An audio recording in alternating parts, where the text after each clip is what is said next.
അഞ്ചു മിസ്സാണ് മക്കളെ. നിങ്ങളുടെ പഠനമൊക്കെ എങ്ങനെ പോണു? ദാ നമുക്ക് ഓണപരീക്ഷ എത്തി. ഓണപരീക്ഷയ്ക്ക് നിങ്ങൾക്ക് ബേസിക് സയൻസിൽ ഉറപ്പായിട്ട് നിങ്ങൾ പഠിക്കേണ്ട ചാപ്റ്റർ ആണ് വൈദ്യുതിയുടെ ലോകം, ദ വേൾഡ് ഓഫ് ഇലക്ട്രിസിറ്റി. അപ്പൊ ദ വേൾഡ് ഓഫ് ഇലക്ട്രിസിറ്റിയിൽ നിന്ന് നിങ്ങൾക്ക് ക്വസ്റ്റ്യൻ വരാൻ ചാൻസ് ഉള്ള ഒരു ഇമ്പോർട്ടന്റ് ആയിട്ടുള്ള ഏരിയ ആണ് മിസ് ഇന്ന് ഡിസ്കസ് ചെയ്യാനായിട്ട് പോകുന്നത്. അപ്പൊ മക്കൾ പ്രത്യേകം ശ്രദ്ധിക്കേണ്ടത്, മിസ് ക്ലാസ് തുടങ്ങി കഴിഞ്ഞാൽ ഈ ഒരു സെഷൻ സ്റ്റാർട്ട് ചെയ്ത് കഴിഞ്ഞാൽ മിസ് ഓരോ ക്വസ്റ്റ്യൻ ഒക്കെ ചോദിക്കുമ്പോൾ നിങ്ങൾ ആ വീഡിയോ പോസ് ചെയ്യുക, എന്നിട്ട് ആൻസർ താഴെ കമന്റ് ചെയ്യാൻ വേണ്ടിയിട്ട് ശ്രദ്ധിക്കണം. Okay, ready? ഇവിടെ നോക്കിയേ, ഇവിടെ നിങ്ങൾക്ക് സ്ക്രീനിൽ രണ്ട് സുപരിചിതരായിട്ടുള്ള ആൾക്കാരെ കാണാൻ പറ്റുന്നുണ്ട്. ഒരാൾ ആരാണ്? യെസ്, നമ്മൾ സമയമൊക്കെ നോക്കുന്നത് നമ്മുടെ ക്ലോക്ക് ആണ്. മറ്റേ ആൾ ആരാണ്? മൊബൈൽ ഫോൺ ആണ് അല്ലെ?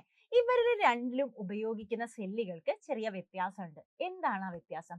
ക്ലോക്കിൽ നമ്മൾ സാധാരണയായിട്ട് ഉപയോഗിക്കാറുള്ളത്, നമ്മൾ കടയിലൊക്കെ പോയിട്ട് ഇങ്ങനെ പാക്കറ്റിൽ കിട്ടുന്ന സെല്ലുകളാണ് ഉപയോഗിക്കാറുള്ളത് അല്ലെ? ഈ സെല്ലുകളുടെ പ്രത്യേകത എന്താ? അതിനകത്തുള്ള ചാർജ് തീർന്നു പോയി എന്ന് വിചാരിക്കാം. അതായത് അത് യൂസ് ചെയ്ത് കഴിഞ്ഞു കഴിഞ്ഞാൽ നമുക്ക് വീണ്ടും അത് ചാർജ് ചെയ്ത് ഉപയോഗിക്കാൻ പറ്റുമോ? ഇല്ല. ഇവനെ നമുക്ക്, ഇതിനകത്ത് ഉപയോഗിക്കുന്ന സെല്ലിനെ നമുക്ക് വീണ്ടും ചാർജ് ചെയ്യാൻ പറ്റുമോ? ഇല്ല. നോൺ റീചാർജബിൾ ആണ് അല്ലെ? ചാർജ് ചെയ്യാൻ സാധിക്കില്ല.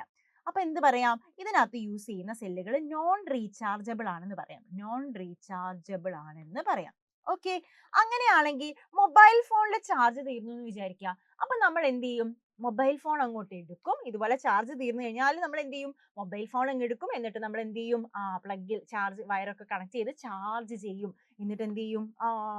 ചാർജ് ചെയ്ത് നമ്മൾ അതിനെ വീണ്ടും റീയൂസ് ചെയ്യും അല്ലെ? അപ്പൊ നമുക്ക് മൊബൈൽ ഫോണുകളിൽ ഉപയോഗിക്കുന്ന സെല്ലുകൾ എന്ത് ചെയ്യാൻ പറ്റും? റീചാർജ് ചെയ്യാനായിട്ട് പറ്റും. എന്ത് ചെയ്യാൻ പറ്റും? റീചാർജ് ചെയ്ത് ഉപയോഗിക്കാനായിട്ട് പറ്റും. ഇത്രയേ ഉള്ളൂ.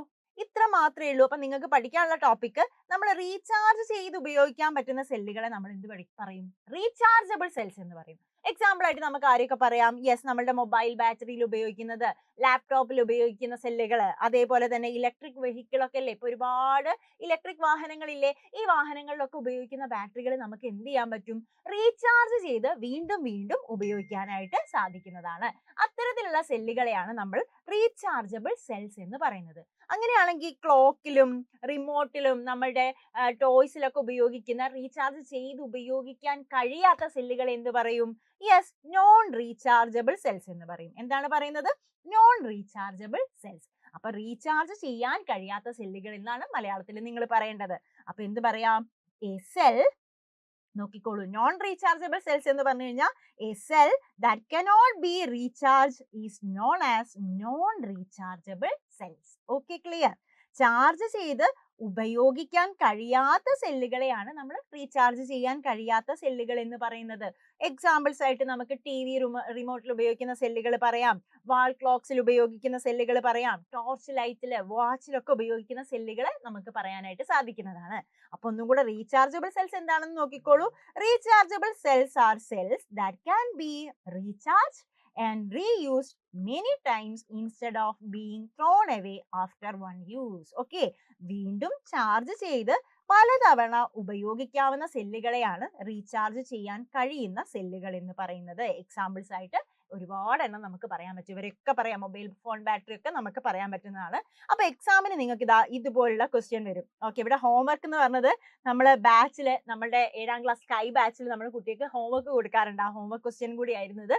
ഓക്കെ, അപ്പൊ നോക്കിക്കോളൂ, tabulate the examples of rechargeable and non rechargeable cells. എന്താണ് പറഞ്ഞിരിക്കുന്നത്? റീചാർജ് ചെയ്യാവുന്ന സെല്ലുകളുടെയും റീചാർജ് ചെയ്യാൻ കഴിയാത്ത സെല്ലുകളുടെയും ഉദാഹരണങ്ങൾ പട്ടികപ്പെടുത്താനാണ് പറഞ്ഞിരിക്കുന്നത്. അപ്പം നിങ്ങൾ എന്ത് ചെയ്യണം? 2 ടേബിൾ വരയാം. എന്നിട്ട് റീചാർജബിൾ സെൽസ്, റീചാർജ് ചെയ്യാൻ കഴിയുന്ന സെല്ലുകൾ എന്നും, നോൺ റീചാർജബിൾ സെൽസ്, റീചാർജ് ചെയ്യാൻ കഴിയാത്ത സെല്ലുകൾ എന്നും പറഞ്ഞ് 2 പെട്ടിയാക്കുക. എന്നിട്ട് ഇതുപോലെ എക്സാമ്പിൾസ് എഴുതി കൊടുക്കുക. എന്തൊക്കെ പറയാം? റീചാർജബിൾ സെൽസിനായിട്ട് നമുക്ക് ഏതൊക്കെ പറയാം? മൊബൈൽ ഫോണിൽ ഉപയോഗിക്കുന്ന ബാറ്ററി പറയാം, സെല്ല് പറയാം, ലാപ്ടോപ്പിൽ ഉപയോഗിക്കുന്ന സെല്ല് പറയാം, ഇലക്ട്രിക് വെഹിക്കിളിൽ ഉപയോഗിക്കുന്ന ബാറ്ററി പറയാം. ഇതൊക്കെ നമുക്ക് എക്സാമ്പിൾസ് ആയിട്ട് പറയാം. നോൺ റീചാർജബിൾ ആണെങ്കിൽ നമ്മുടെ TV റിമോട്ടില്, ക്ലോക്കുകളില്, വാച്ചുകളിലൊക്കെ, ടോയ്സ് കാറില്, ടോയ്സ് ഒക്കെ അല്ലേ, ടോയ് കാറൊക്കെ അല്ലേ, അതിനകത്തൊക്കെ ഉപയോഗിക്കുന്ന സെല്ലുകൾ നമുക്ക് റീചാർജ് ചെയ്യാൻ കഴിയാത്ത നോൺ റീചാർജബിൾ സെൽസിന് എക്സാമ്പിൾസ് ആയിട്ട് പറയാൻ പറ്റുന്നതാണ്. അപ്പൊ ഇതുപോലുള്ള ക്വസ്റ്റ്യൻസും അതേപോലെയുള്ള ഇമ്പോർട്ടന്റ് ആയിട്ടുള്ള വീഡിയോസ് ഒക്കെ ആയിട്ട് മിസ് വരുന്നതാണ്. അപ്പൊ മക്കൾ നമ്മുടെ ചാനലൊക്കെ സബ്സ്ക്രൈബ് ചെയ്ത് വെച്ചോളൂ. അതുപോലെ ഈ ക്വസ്റ്റ്യൻ മിസ് കാണിച്ച സമയത്ത് നിങ്ങൾ എടുത്തു പറഞ്ഞു, ഇത് നമ്മുടെ ബാച്ചില് ഹോംവർക്ക് ആയിട്ട് കൊടുത്ത ക്വസ്റ്റ്യൻ ആയിരുന്നു. അപ്പൊ നമ്മുടെ സ്കൈ ബാച്ചിൽ നിങ്ങൾ ഉണ്ടെങ്കിൽ നിങ്ങൾക്ക് കാര്യം പിടികിട്ടിയിട്ടുണ്ടാവും. അപ്പൊ സ്കൈ ബാച്ചിൽ ഇതുവരെ ജോയിൻ ചെയ്യാത്ത മക്കളാണെങ്കിൽ പെട്ടെന്ന് തന്നെ ജോയിൻ ചെയ്തോളൂ. 7ാം ക്ലാസ്സിന് നമ്മുടെ ഫ്യൂച്ചറിന്റെ സ്കൈ ബാച്ച് എന്ന് പറഞ്ഞൊരു ബാച്ച് ഉണ്ട്. ഇപ്പൊ നിങ്ങൾ ജോയിൻ ചെയ്യുകയാണെങ്കിൽ വെറും 999 രൂപയ്ക്ക് നമ്മുടെ ബാച്ചിൽ ജോയിൻ ചെയ്യാം. വളരെ ഡീറ്റെയിൽഡ് ആയിട്ടുള്ള ക്ലാസ്സുകൾ നടന്നുകൊണ്ടിരിക്കുകയാണ്. അപ്പൊ പെട്ടെന്ന് തന്നെ നിങ്ങളുടെ അഡ്മിഷൻ ഉറപ്പാക്കൂ. അപ്പൊ മക്കളെ, all the very best. Onam exam ഒക്കെ നമുക്ക് തകർത്തെടുക്കണം. നമ്മുടെ ഫുൾ സപ്പോർട്ട് ഉണ്ട്. ബൈ.